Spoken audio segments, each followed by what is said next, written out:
벨지카 35장 우리 주 예수 그리스도의 성찬에 대해서 하이델베르크 81문, 82문도 성찬에 관해서거든요.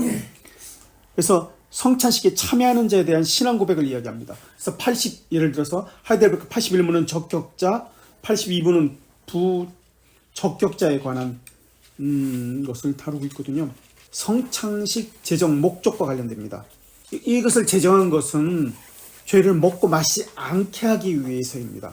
그래서 중생의 경험을 확인하고 참된 믿음을 소유했다는 고백의 자리가 성찬식입니다. 벨지카 35왕 우리 주 예수 그리스도의 성찬, 외적 수단 중에 하나인 성찬에 관한 고백인데요.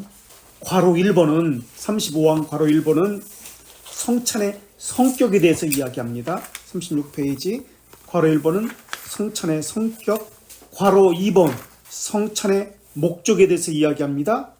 괄호 3과 괄호 4는 어떻게 집행하는지에 대해서 이야기합니다. 그 다음 괄호 5는 표징과 표징된 것에 대해서 이야기합니다.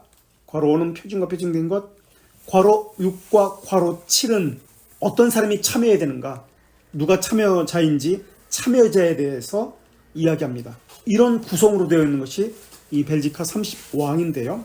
기독교 강요에서 가장 많은 분량이 무엇이라고 했죠? 예, 성례. 항목으로 보면 10계명은 2권 8장에 나오는데요. 59항입니다. 10계명. 59항.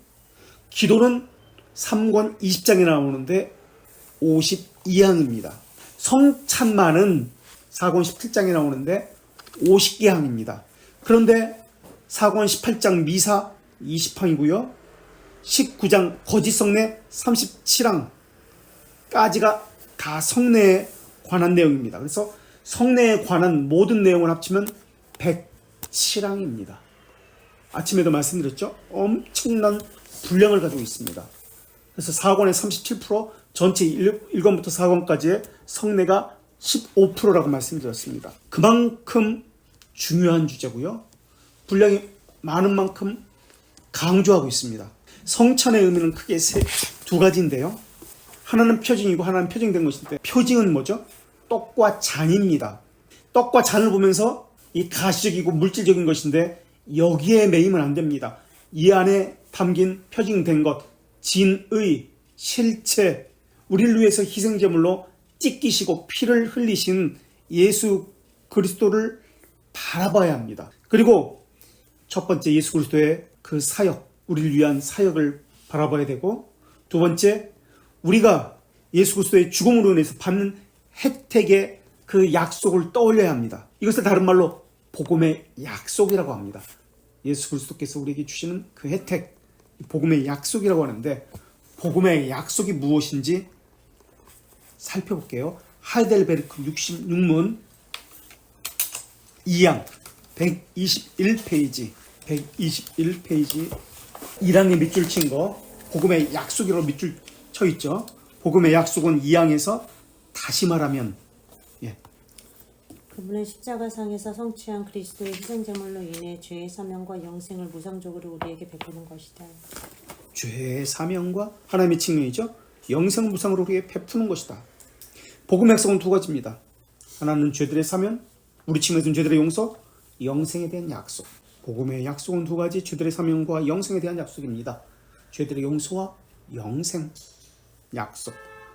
다시 벨지카 35왕으로 와서요. 36페이지 괄호 1. 괄호 1은 아까도 말씀드렸지만 성찬의 성격과 목적에 대해서 말하고 있는데요. 목적, 성찬을 왜 제정하셨는가 하는 이야기를 합니다. 왜 제정하셨는가? 우리가 믿고 고백하는 것은 괄호 1번, 우리 주 예수 그리스도께서 성찬의 성례를 정하시고 제정하셨다. 이미 중생시킨 자들, 중생시키고 자신의 가족, 즉 자신의 교회에 입적시킨 자들을 목적이 나옵니다. 육성하고 유지하게 하기 위해서다. 성찬의 목적이 나옵니다. 성찬은 누구를 위한 것이죠? 중생된 자하고, 중생된 자만이 아니에요. 교회 입적, 교회 등록된 자, 세례 받은 자 중에 교회에 등록된 자란 말이에요. 입적된 자. 세례는 중생된 것의 표징, 보증과 같은 거예요. 그래서 참된 신자는 참된 교회에 가입합니다. 자기를 참된 교회로부터 분리하지 않습니다. 그 교회에 입적되었다고 지금 표현하고 있는데 이 말은 우리라는 개념이죠. 그죠? 그리고 이들은 가시적으로 육성을 이야기하니까 가르침과 양육을 따른 자입니다. 교회의 지체들과 하나됨과 하나님의 말씀을 따르는 하나됨을 이야기하는 자입니다. 그래서 성만찬은 주께서 베푸시는 주의 성찬이라고 이야기합니다. 이것은 감사의 예전이고요. 회상의 성만찬이고요. 예수 그리스도의 십자가의 죽으심을 회상하는 성만찬이고요. 감사의 예전, 회상의 예전, 하나됨을 위한 성도의 교제로서의 성만찬, 예수 그리스도의 희생으로서의 성만찬, 예수 그리스도의 임재로서의 성만찬, 감사, 하나됨, 희생, 임재의 성만찬입니다. 그래서 세례의 표징은 중생을 말하는 것이고 중생을 다른 말로 효과적 부르심이라고도 이야기합니다. 유효한 부르심이라고 이야기합니다. 이것은 의지의 갱생입니다. 중생은 다른 말로 의지의 전환입니다. 그죠?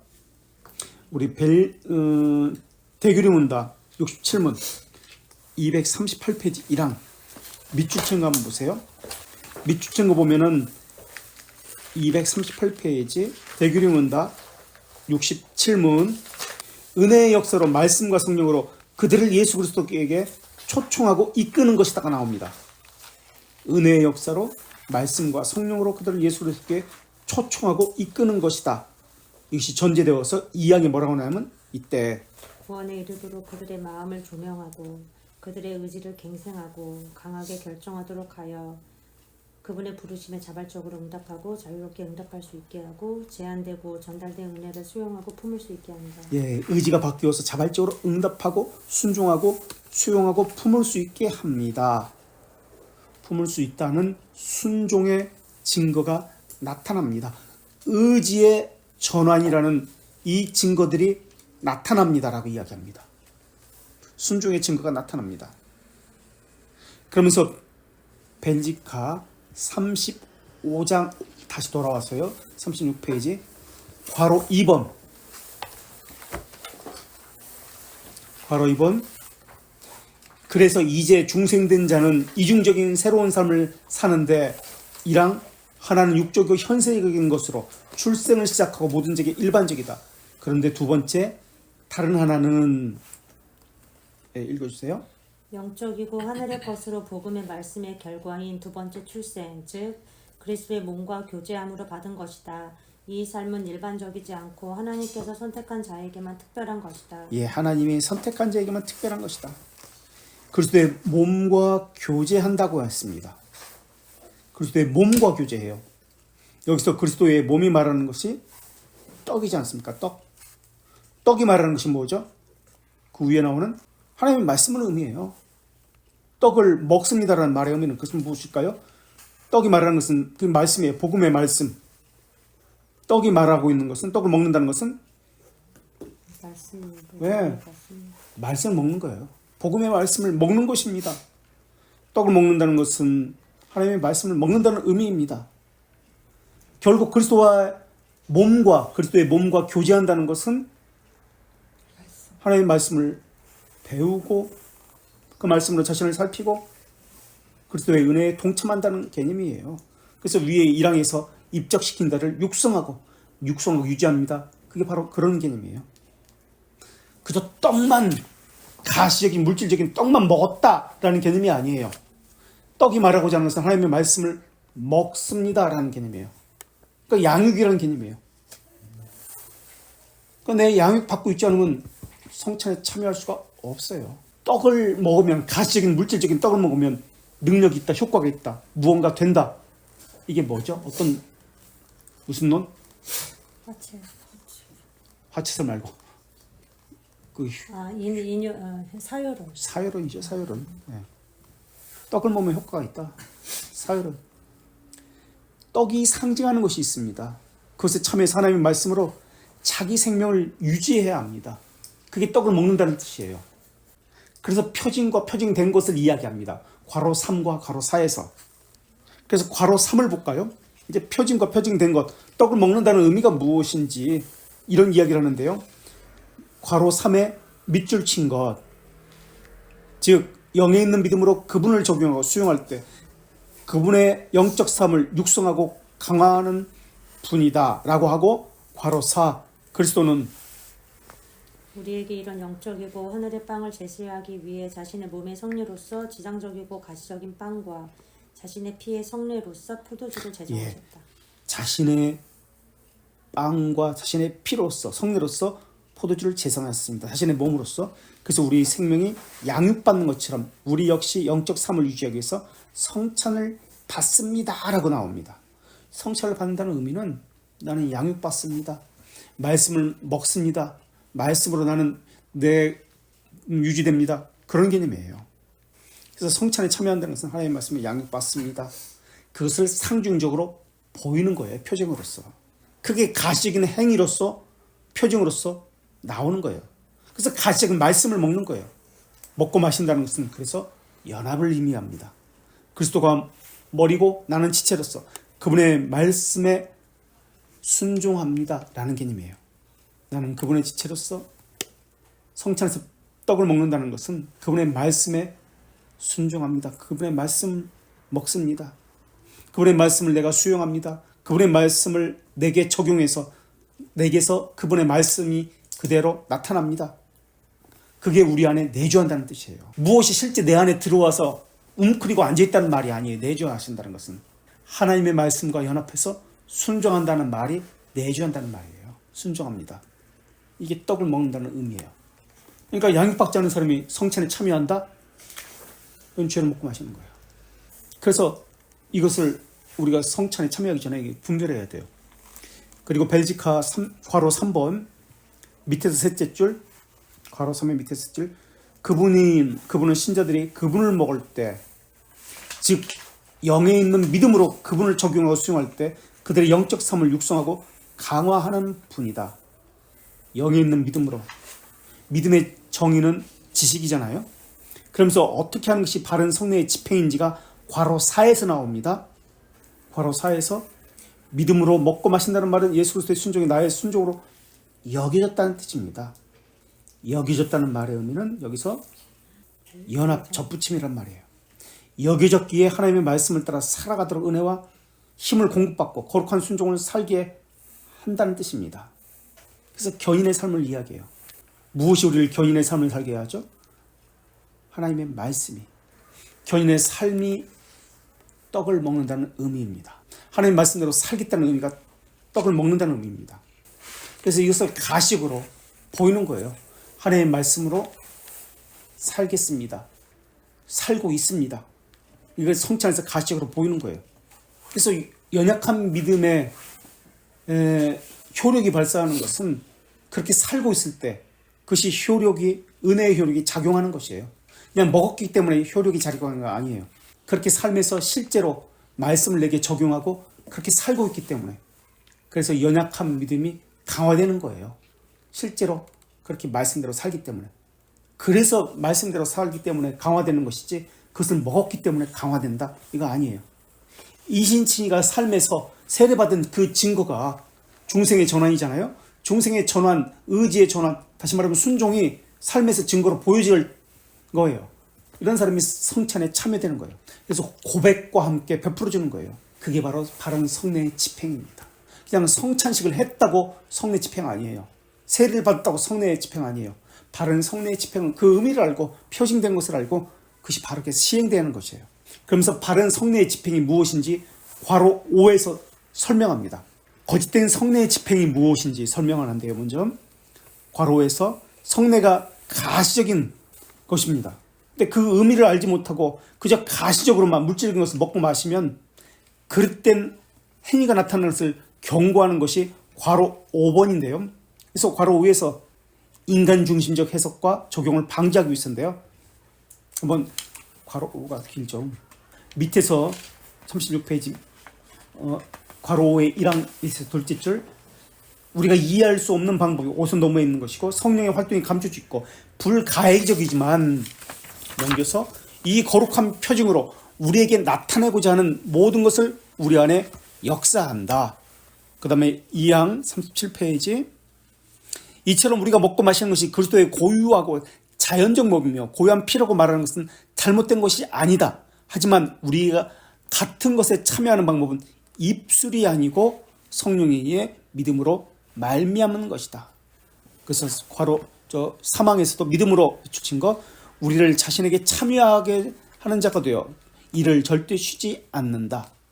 그래서 사항, 이 축제는 영적 식탁으로 여겨서 그리스도께서 우리에게 자신의 모든 혜택으로 교제하고 자신과 자신의 고난과 죽음의 공로를 즐기도록 한다.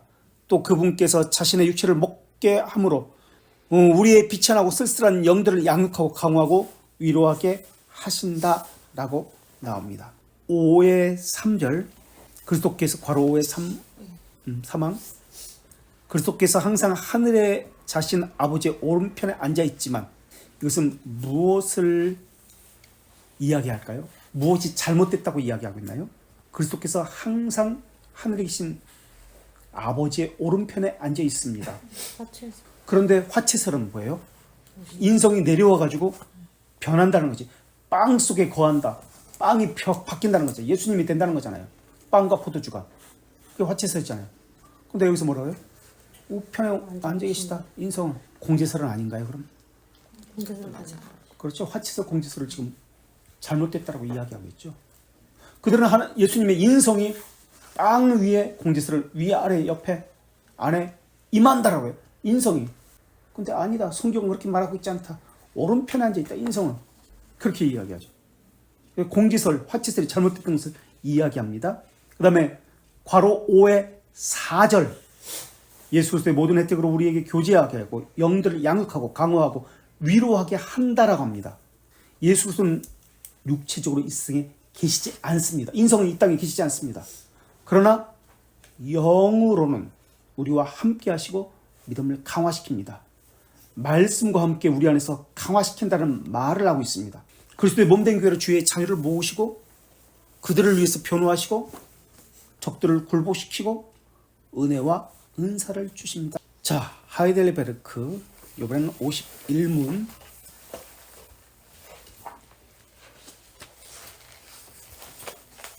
잠깐 쉬었다 할까요? 51문 하기 전에. 네, 그래, 잠깐 쉽시다. 시간이 없어. 51문은 51문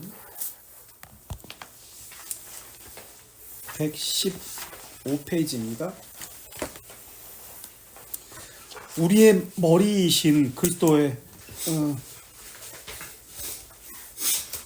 연관은 우리에게 무슨 유익이 됩니까? 영광은 우리에게 무슨 유익이 됩니까? 그리스도의 영광은 그분은 성령 하나님에 의해 자신의 일원인 우리에게 하늘의 은혜를 붓는 것이고, 이 은혜를 붓고 나서 그러는 후 그분은 성령의 권능으로 모든 적에 대하여 우리를 변화하고 보존하는 것이다. 네, 그리스도의 영광이 우리에게 주는 첫 번째 유익은 연합된 지체들에게 하늘의 은혜를 베푸시는 것이고, 하늘의 은혜를 베푸시는 것이에요. 은혜를 붓는 것이에요. 연합된 지체들에게 하늘의 은혜를 베푸시는 것. 이것에 대해서 하이델베르크 저자가 우르시누스거든요.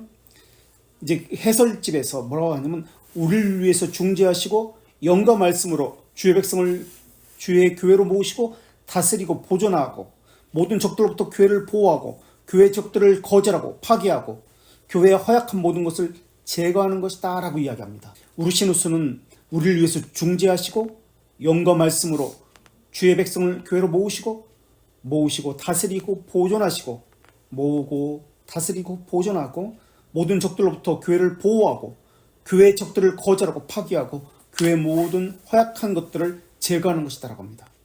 여기에 그리스도의 삼중직이 나타나거든요.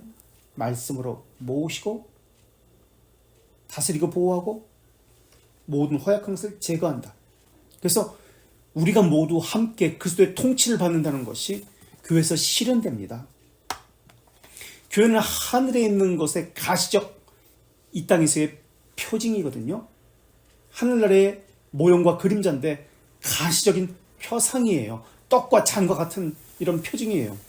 교회가 표징으로서 건물이 있다, 모임이 있다, 이건 교회예요. 그런데 사람들은 이 표징, 가시적인 물질적인 것만 가지고 표징을 가지고 교회라고 이야기합니다. 아니에요. 그렇다면 교회는 이 땅에서 하늘나라의 모형의 표징으로서 있습니다. 표징된 것을 드러내야 교회가 교회입니다. 그렇죠?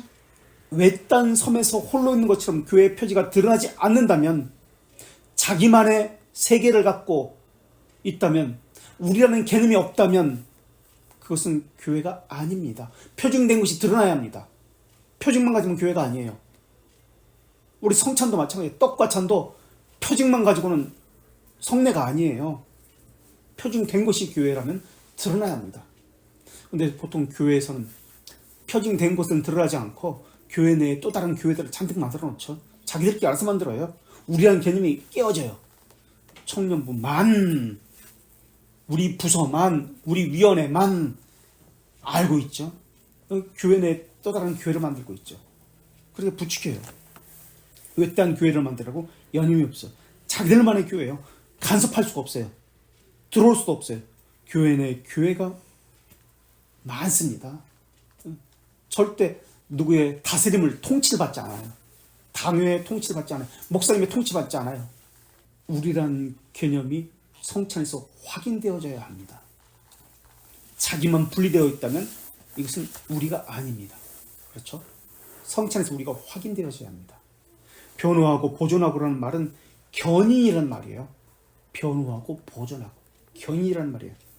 변호하고 보존하는 목적이 무엇이죠? 하나님의 영광을 위해서, 사는 자로 훈련시키기 위해서예요. 하나님의 뜻에 사는 자로 익숙해지기 위해서입니다.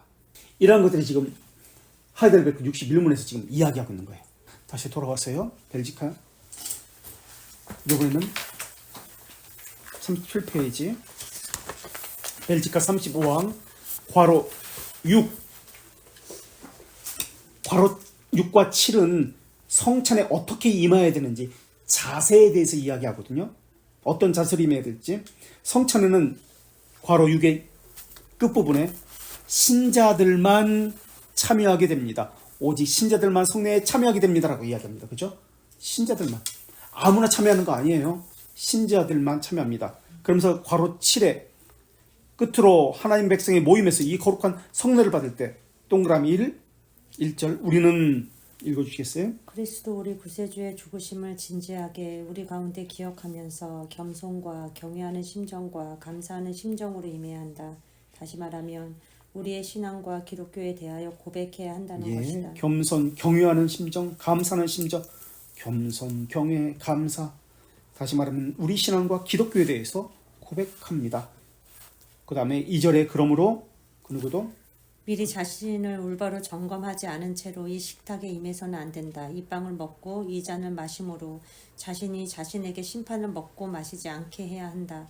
한마디로 말해서 우리는 하나님과 우리 이웃을 열렬하게 사랑하는 데 감동을 받기 위해 이 성찬을 사용해야 한다는 것이다. 누구든지 미리라고 합니다. 미리 자신을 올바로 점검해야 합니다. 점검한 후에 이 식탁에 임해야 합니다라고 합니다. 이 빵을 먹고 이 잔을 마심으로 자신이 자신에게 심판을 먹고 마시지 않게 해야 합니다. 살피지 않고 그냥 먹고 마시면, 부적처럼 먹고 마시기만 하면 무슨 능력이 나타난다? 아닙니다. 믿음이 없었는데 이것을 먹고 마시면 믿음이 생긴다? 아닙니다. 분명히 신자만이라고 나옵니다. 그리고 미리 자신을 올바로 점검해야 된다라고 전제하고 있습니다. 칭의를 받은 자로서 겸손과 경외심으로 교회에 들어올 자격은 죄들의 용서를 받은 자로서 다른 이들의 죄들을 용서해 줄 수 있어야 합니다. 이게 전제예요. 성찬을 받을 수 있는 전제. 그래서 주기도문에서처럼 우리가 우리에게 잘못한 사람 용서해 준 것 같이 우리 죄를 용서해 주시고 나타나야 합니다. 이 기도가 말하고자 하는 것, 주기도문에서 우리가 우리에게 잘못한 사람 용서해 준 것 같이 우리의 죄를 용서해 주시옵소서. 이건 뭘 얘기하죠? 이 기도는? 이 기도에서 말하는 것. 우리가 우리에게 잘못한 사람 용서해 준 것 같이 우리 죄를 용서해 주시옵소서. 죄들의 용서를 이야기하는데 지금 이것은 죄들의 용서는 뭐예요? 칭의. 네, 이 신칭의 이야기하고 있어요. 지금 칭의를 이야기하고 있어요. 주기도문에서 칭의 이야기하고 있는 거예요. 그래서 서로가 서로를 알아야 죄들을 용서할 수 있습니다. 이 교회라는 개념이잖아요. 교회는 죄들의 용서에 전제가 되어서 들어올 수 있습니다. 입회의 자격입니다. 특징이가 죄들의 용서가. 서로가 서로를 몰라요. 죄들의 용서가 가능할까요? 서로가 서로에 대해서 고백을 하지 않아요. 이 죄들의 용서가 가능할까요? 하나됨이 가능할까요? 우리라는 개념이 가능할까요? 서로가 서로를 알아야 사랑과 용서와 하나됨이 나타납니다. 지체라는 개념은 우리 하나라는, 우리라는 한 몸이라는 개념이에요. 연합이라는 개념이에요. 근데 예수 그리스도의 하나됨이라는 개념 없이 서로 모르는 사람이 형제라고 지체라고 성찬에 참여한다고? 죄들의 용서를 서로가 한다고? 그게 가능할까요? 대형교회에서 교인들 몰라요. 목사가 교인들도 몰라요. 인사에도 몰라요. 밖에서 자기 교인인지도 몰라요. 권사님들도 명찰 쳐야 돼요. 권사인지도 몰라요. 그건 일반 신자들은 더 모르죠. 그런 상태에서 죄들의 용서가 돼요? 하나됨이 돼요? 연합이 돼요? 시기, 분쟁, 다툼을 늘 있잖아요. 담을 쌓고 분쟁하고 편을 나누는 것만 있잖아요. 하나됨은 없어요. 근데 사람들은 이렇게 분리가 있어도 우선 성찬부터 하고 보자. 그렇게 생각해요. 성찬부터 하고 봐요. 성찬하면 무슨 효력이 나타나는 것처럼, 성찬을 해야 하나가 되는 것처럼. 그렇지 않습니다. 저주와 심판이 있습니다. 그래서 하이델베르크 82문에 뭐라고 이야기하냐면, 82문 하이델 129페이지 1항에 뭐라고 하냐면, 1항 이것으로 하나님의 언약은 모독받고 그분의 진노는 전 회중에게 불붙게 되기에 이것 때문에 하나님의 언약은 모독받고 그분의 진노는 전 회중에게 불붙습니다. 경고합니다. 그리고 2항에 그리고 그리스도와 그분의 사도들이 정한 것에 따라 교회의 의무는 그들이 삶의 수정을 나타낼 때까지 하늘나라의 열쇠로 그런 자를 제외해야 한다. 예, 수정할 때까지 하늘나라의 열쇠로 성찬에 제외시켜야 합니다. 수정할 때까지. 버리기 위해서가 아니라 얻기 위해서입니다. 교회의 의무는 그들의 삶의 수정이 나타날 때까지 그들을 제외시켜야 합니다. 분명히 나옵니다. 인간적인 정에 의해서 성찬에 무조건 참여시킨다? 아닙니다. 제외시켜야 합니다. 회개의 삶이 나타날 때까지. 우리의 신앙 고백입니다. 이것은 어떨까요? 인터넷에 한참 전에 유행했던 것인데, 온라인 성찬식을 하면서 각 가정에 이제 교회에서 광고해요. 각 개인이 빵 하나하고 웰치스 포도 주스를 준비해 주십시오. 그래서 인터넷 방송을 따라서 각자가 참여합니다. 이 성찬일까요? 이때 참여하는 것은 누구든지예요. 그 인터넷 방송을 듣는 사람은 누구든지입니다. 불신이어도 좋고, 낙심한 사람도 좋고, 교회 안 나가는 사람도 좋고, 지체하는 사람도 좋다고 이야기합니다. 그래서 앞자만 따가지고 이렇게 해요. 이게 불신자, 낙심하는 자, 지체하는 자, 불낙지 성찬이다. 그거 있어요. 불낙지다. 우리는 여기 지체로서의 하나됨이 나타납니까? 죄들의 용서가 나타납니까? 서로가 다 몰라요. 누구든지니까. 지나간 사람 누구든지 성찬에 참여할 수 있습니다. 교회 질서와 터를 세운다는 것이 그 증거가 무엇입니까? 중생의 표시는 무엇입니까? 교회 입적의 증거는 무엇입니까? 근데 그렇게 했단 말이에요. 다. 응? 코로나 시기에 다 그렇게 했고요. 지금도 성찬 키트라는 것, 지금은 많이 사라졌지. 코로나 시기에 성찬 키트라는 것을 아마존에서 팔았어요. 그래서 대형교회에서는 이것을 사다가 집집마다 다 나눠주고 인터넷으로 방송으로 성찬시켰어요. 성찬의 방법이 바뀌었어요. 하이델베르크 81문, 누가 성찬에 참여할 수 있는지 성찬 참여에 자에 대한 규정입니다. 어떤 사람이 참여할 수 있습니까? 성찬에 참여할지 말지 자기를 살피라고 했거든요. 그랬더니 성찬식에서조차 고민합니다. 성찬은 주님의 성찬입니다. 베푸는 주체가 주님입니다. 거룩한 성찬이라고 합니다. 성찬의 성격이 분명히 드러납니다. 성찬 참여를 결정하는 것은 성도 개개인이 아닙니다. 자기 자신이 아닙니다. 자기를 살피라니까 나를 성찬에 참여하고 말고 결정할 수 있는 권한이 없어요.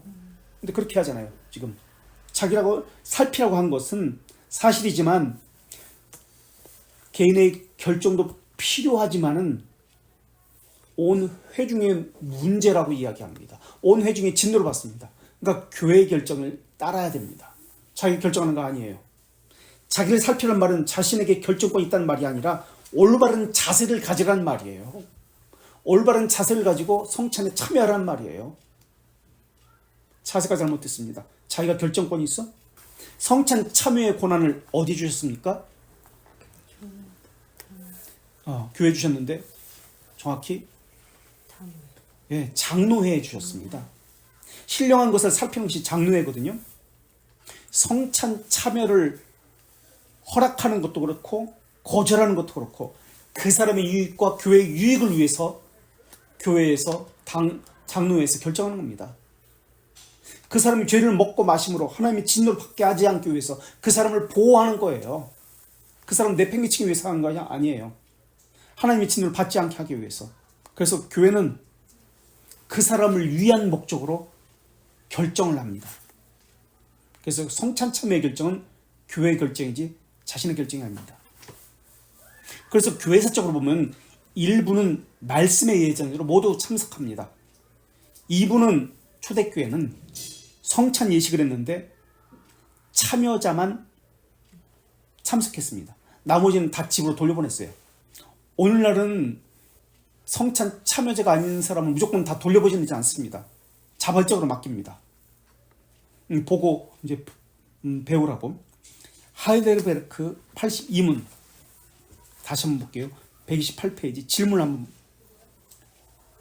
고백과 삶으로 불신앙과 불경건을 선언하는 자도 이 성찬에 허용되나? 네. 됩니까? 안 된다. 고백과 삶으로 불신앙과 불경건을 선언하는 자도 이 성찬에 허용됩니까? 안 됩니다. 그럼 어떤 자들만 성찬에 허용됩니까? 81문 다시. 주님의 성찬은 누구에게 제정되었습니까? 1. 자신의 죄들에 관해 진실로 슬퍼하고 그리스도로 말미암아 용서받는다는 그것을 신뢰하는 자들은. 죄가 없는 자가 참여하는 것이 아닙니다. 죄에 있습니다. 그러나 그리스도 말미암아 용서받는다는 것을 신뢰하는 자들. 1항에서 죄들의 용서를 신뢰하는 자들입니다. 2항 그들의 남은 연약함이 그분의 순환과 죽으심으로 덮인다는 것을 신뢰하는 자들을 위한 것이고. 예, 우리의 남은 죄의 연약함, 죄성이 예수 그리스도의 죽음과 순환으로 덮여진다는 개념은 덮여진다. 시편 34편 1절에 이게 뭐죠? 죄의 가림을 받는다. 죄의 덮임을 받는다. 칭이죠. 칭이. 죄가 없어지는 거 아니에요. 가리워지는 거예요. 칭이. 세례를 받은 사람이 그래서 하는 거예요. 칭의를 받는. 그래서 3. 자기 믿음을 더욱 강화하려는 강렬한 열망을 가지고 자기 삶을 더욱 거룩하게 하려는 자들을 위한 것이고. 예. 자기 믿음을 더욱 강화하고 열렬한 열망하죠. 더욱 거룩하게 하고자 하는 자들. 거룩해진 자가 아닙니다. 거룩해지기를 소망하는 자들에게 성찬이 베풀어진 거예요. 거룩한 삶을 살고 싶습니다. 라는 한 절에. 4. 하지만 외식주의자들과 진정한 심정으로 하나님께 돌아서지 않는 자는 자신에게 심판을 먹고 마시는 것이 될 것이다. 예. 율법주의자들이죠. 외식주의자들이죠. 그래서 우리 교회 등록에 관한 사항이 있고 우리는 권징에 관한 사항이 따로 있습니다. 그것에 따라 성찬이 이루어집니다. 그래서 배우려 하지 않는 자들은 교회 등록도 안 되고 성찬 참여도 안 됩니다. 왜냐하면 성찬의 개념은 그리스도의 말씀을 따라 살겠습니다.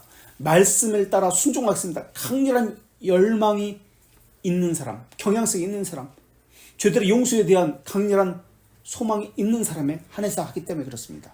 이것이 81문과 하이델베르크 82문에 분명히 나타납니다. 사람의 생각으로, 인간관계로 성찬에 참여하고 말고 교회가 움직이고 말고 안 됩니다. 하나님의 말씀에 따라서 분명한 잣대를 가지고 움직여야 합니다. 이것에 순종해야 됩니다. 사람의 상황에 따라서, 환경에 따라서 이때는 이렇게 하고 저때는 저렇게, 그래서 안 됩니다. 성찬은 거룩한 삶, 견인의 삶, 성화와 관련되어 있는 가시적인 상징입니다. 자신의 죄에 대해서 몹시 슬퍼하고 중보자를 간절히 찾는 자들에 한해서 자기 삶을 더더욱 거룩하게 하려는 간절하게 바라는 자들의 한해에서 참여할 수 있습니다. 이것이 하이델베르크 81문 2항의 고백입니다. 이것이 우리 교회 성찬의 또한 규례이기도 합니다. 여기까지 혹시 질문사항 있으세요? 나누고자 하는 것?